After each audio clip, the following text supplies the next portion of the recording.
तमाम लोग फरिश्ते हैं, आदमी हूँ मैं। तमाम लोग फरिश्ते हैं, आदमी हूँ मैं, इसलिए तो यहाँ अब भी अजनबी हूँ मैं। तमाम लोग फरिश्ते हैं, आदमी हूँ मैं, इसलिए तो यहाँ अब भी अजनबी हूँ मैं। हा बशीर बद्र साहेबांचा शेर आहे आणि शेर आहे की इतना करीब आके भी क्या जाने किस लिए, इतना करीब आके भी क्या जाने किस लिए, कुछ अजनबी से आप है, कुछ अजनबी से हम। इतना करीब आके भी क्या जाने किस लिए, कुछ अजनबी से आप है, कुछ अजनबी से हम। वो एक बात जो थी फकत आपके लिए, याच शेरातला पुढचा शेर आहे की वो एक बात जो थी फकत आपके लिए, वो एक बात कह न सके आप ही से हम। इतना करीब आके भी क्या जाने किस लिए, कुछ अजनबी से आप है, कुछ अजनबी से हम। ये शकील बदायुनी सरांचा हा शेर आहे। पुढचा शेर ऐकूयात अंजुम रुमानी यांचा। ते अजनबी या अंगाने असं लिहितात की कुछ अजनबी से लोग थे, कुछ अजनबी से हम। कुछ अजनबी से लोग थे, कुछ अजनबी से हम। दुनिया में हो न पाए शनासा किसी से हम। शनासा यानी परिचित। कुछ अजनबी से लोग थे, कुछ अजनबी से हम। दुनिया में हो न पाए शनासा किसी से हम। अंजुम रुमानी साहब। अजनबी शहर में कुछ अजनबी लगता ही नहीं। अजनबी शहर में कुछ अजनबी लगता ही नहीं। एक से दर्द है, सब एक से ही रिश्ते हैं। एक से दर्द है, सब एक से ही रिश्ते हैं। अजनबी शहर में कुछ अजनबी से लगता नहीं। अजनबी शहर में कुछ अजनबी लगता ही नहीं। एक से दर्द है, सब एक से ही रिश्ते हैं। हा गुलजार साहेबांचा शेर आहे। निदा फाजली सरांचा हा शेर असा आहे की बदला न अपने आप को, जो थे वही रहे। मिलते रहे सभी से मगर अजनबी रहे। बदला न अपने आप को, जो थे वही रहे। मिलते रहे सभी से मगर अजनबी रहे। निदा फाजली साहेब। आणि एक फैज अहमद साहेबांचा, फैज अहमद फैज यांचा एक सुंदर शेर आहे की हम के ठहरे अजनबी इतनी मदारातों के बाद। मदारात कह सकते हो, मुदारात कह सकते हैं। त्याचा अर्थ होतो सेवा, शुश्रूषा, चाकरी किंवा तुमची मदत, तुमच्या पुढे मागे करणे अशा अर्थानं की हम के ठहरे अजनबी इतनी मदारातों के बाद फिर बनेंगे आशना कितनी मुलाकातों के बाद। की जर का इतकं तुमच्या पुढं करूनही आम्ही शेवटी अनोळखी ठरलो तर मग कधी बनणार आहोत तुमचे प्रेयस। किती मुलाखतीनंतर, कितीदा भेट घेतल्यानंतर तुमचे आम्ही प्रेयस बनणार आहोत। ढाका से वापसी या संदर्भात त्यांचा हा शेर होता। ही गझलच अतिशय सुंदर आहे। आणि तमाम शहर में एक वो है अजनबी मुझसे। फरहत शहजाद इनका ये शेर है कि तमाम शहर में एक वो है अजनबी मुझसे, कि जिसने गीत मेरा शहर को सुनाया था।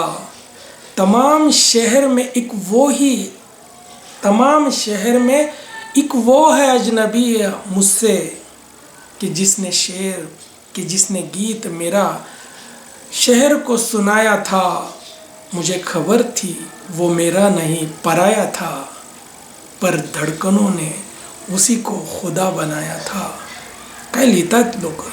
मला हे शेर ऐकून तुम्हाला फक्त हे सांगायचं आहे की हा अजनबी शब्द त्या अंगानं येणारा तो जो आशय, अनोळखी व्यक्ती, माणूस, जागा, स्थळ काय असेल, ते किती वेगवेगळ्या अंगांनी या लोकांनी मांडलं आहे ते जर मी अजून थोडंसं उद्धृत करू शकलो तर व्हिडिओ मोठा होईल. त्या भीतीने मी फक्त वाचून सांगतोय, कारण ऐकणारेही रसिक आहेत, श्रोते आहेत, उत्तम समजदार आहेत असं मी समजतो. ते आनंद घेतील या सगळ्या शेरांचा.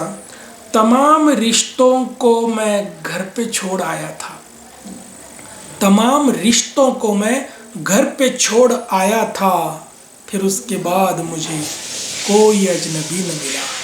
वाह क्या बात है. तमाम रिश्तों को मैं घर पे छोड़ आया था, फिर उसके बाद मुझे कोई अजनबी न मिला. इसका मतलब जो भी अजनबी लगे या मिले वो सब घर में थे. क्या बात है. आणि हे अशा प्रकारचा ट्विस्ट, अशा प्रकारचा धक्का, अशा प्रकारचा विरोधाभास आपण मांडतोय का, हे हे अध्ययनाची गोष्ट आहे. तमाम रिश्तों को मैं घर पे छोड़ आया था, फिर उसके बाद मुझे कोई अजनबी न मिला. बशीर बद्र साहेबांचा हा शेर आहे. तुम्हारा नाम किसी अजनबी के लब पर था. सादिक नसीम साहेबांचा हा शेर. तुम्हारा नाम किसी अजनबी के लब पर था, जरा सी बात थी दिल को मगर लगी है बहुत. और जलील इलाहाबादी जी का शेर, ये आखिरी शेर है इस अजनबी के इससे. नहीं हो तुम तो हर शय अजनबी मालूम होती है. नहीं हो तुम तो हर शय, प्रत्येक गोष्ट, नहीं हो तुम तो हर शय अजनबी मालूम होती है. बहारे जिंदगी कांटों भरी मालूम होती है. नहीं हो तुम तो हर शय अजनबी मालूम होती है. बहारे जिंदगी कांटों भरी मालूम होती है. सांगायचं माझा तात्पर्य हे आहे की हे शेर ऐकताना तुम्हाला जो आशय प्राप्त झाला असेल, जर मी त्यावर दरवेळी प्रत्येक शेरांच्या नंतर चर्चा करत बसलो तर व्हिडिओ उगीच मोठा होईल. जेव्हा करावीशी वाटेल तेव्हा करीनही. मात्र पण आता काही असे शब्द किंवा त्या शब्दात अभिप्रेत असलेली प्रतिमा किंवा संदर्भ, त्या संदर्भाने येणाऱ्या शायरांचे उर्दू विशेषतः, अर्थात काही मराठी आठवले तर मराठीही आपल्याला त्यात घेता येतील.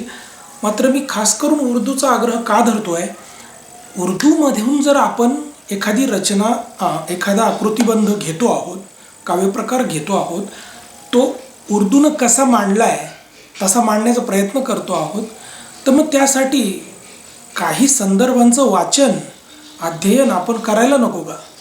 आणि त्याचा धागा पकडून मी हे सगळं करू पाहतोय.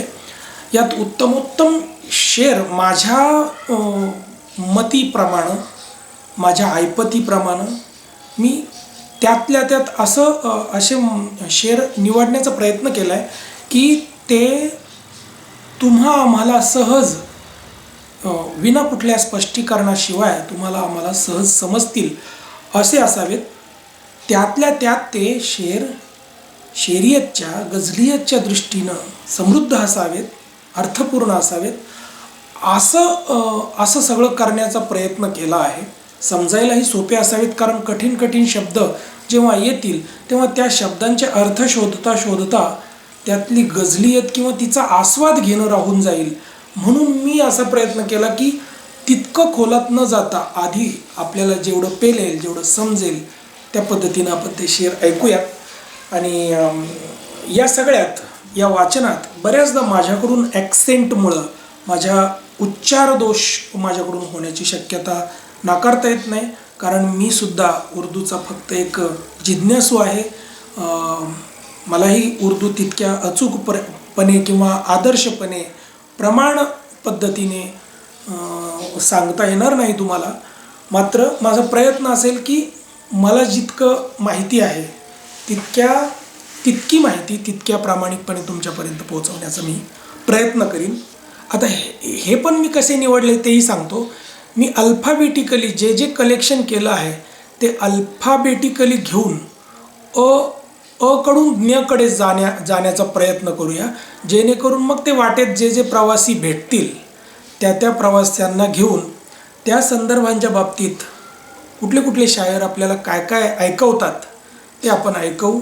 त्या सगळ्या शायरांचेही मी ऋण निर्देश व्यक्त करतो, कारण कुठल्याही याच्याशिवाय त्यांचे शेर आपण इथे ऐकतो आहोत, एकमेकांना सांगतो आहोत. या व्हिडिओचा उद्देश कुठल्याही प्रकारचा व्यावसायिक नसून केवळ शैक्षणिक उद्देशानं आपण हे सगळं करत आहोत.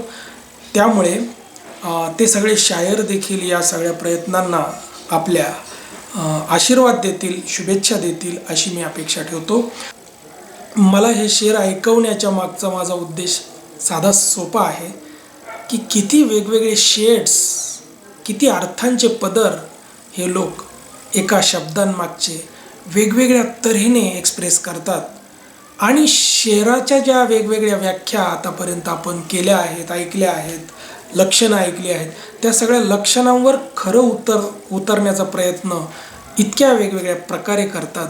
आपणही आपले शेर लिहिताना अशा पद्धतीने एक्सप्रेस होण्याचा प्रयत्न करू.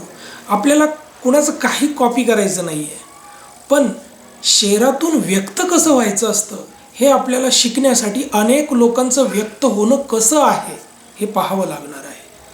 मला म्हणजे माझ्या माहितीप्रमाणे की जे लोक मोठमोठे बुजुर्ग उस्ताद लोक पूर्वीच्या काळी या उर्दू त्यांच्या शागिर्द लोकांना शिकवायचे, ते तेव्हा अट ठेवायचे की 2000 शेर 5000 शेर तुझे इतरांचे शेर तुझ्या पाठ असायला हवे.